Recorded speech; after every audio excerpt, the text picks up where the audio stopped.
Hamas ও Israel অস্থায়ী শান্তি চুক্তিতে রাজি হওয়ায় একটি স্থায়ী যুদ্ধবিরতির পথে আশার আলো বলে মনে করছেন বিশ্ব নেতারা। স্থায়ী শান্তি চুক্তিতে পৌঁছানো গেলে তারা ঘোষণা দিতে রোববার মিশরে যাবেন বলে জানিয়েছেন মার্কিন প্রেসিডেন্ট ট্রাম্প।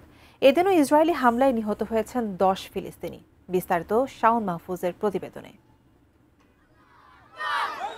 গাজাবাসীর এই বাঁধভাঙা উচ্ছ্বাস অন্তত আর কিছুদিন কোনো হামলা, রক্তপাত, প্রাণহানি দেখতে হবে না এই আনন্দে। স্বস্তি আর উল্লাসের বন্যায় ভাসছেন ইসরায়েলি জিম্মিদের স্বজনেরাও। প্রিয়জনকে ফিরে পাবার আশায় বুক বেঁধেছেন তারা।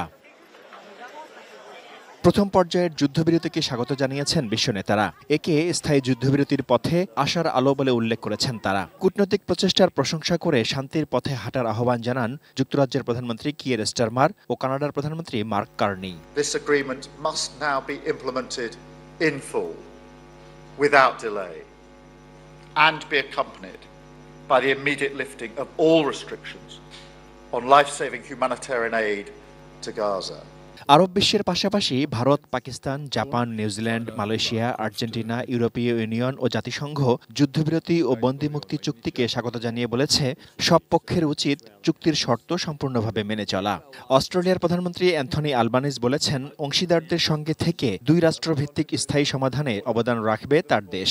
We applaud the diplomatic efforts that have been undertaken by the United States, the Arab League, Turkey, Qatar and Egypt, and the work done that has been done to engage with Israel and the Palestinian Authority. দুই পক্ষের চুক্তি অনুযায়ী কয়েকদিনের মধ্যে তাদের কাছে থাকা জীবিত 20 ইসরায়েলি জিম্মিকে মুক্তি দেবে হামাস। বিনিময়ে ফিলিস্তিনি বন্দীদের ছেড়ে দেবে ইসরায়েল। একই সঙ্গে ইসরায়েলি সেনারা গাজার অধিকাংশ এলাকা থেকে সরে যাওয়া শুরু করবেন। Shaon Mahfuz, desk report, ATN news.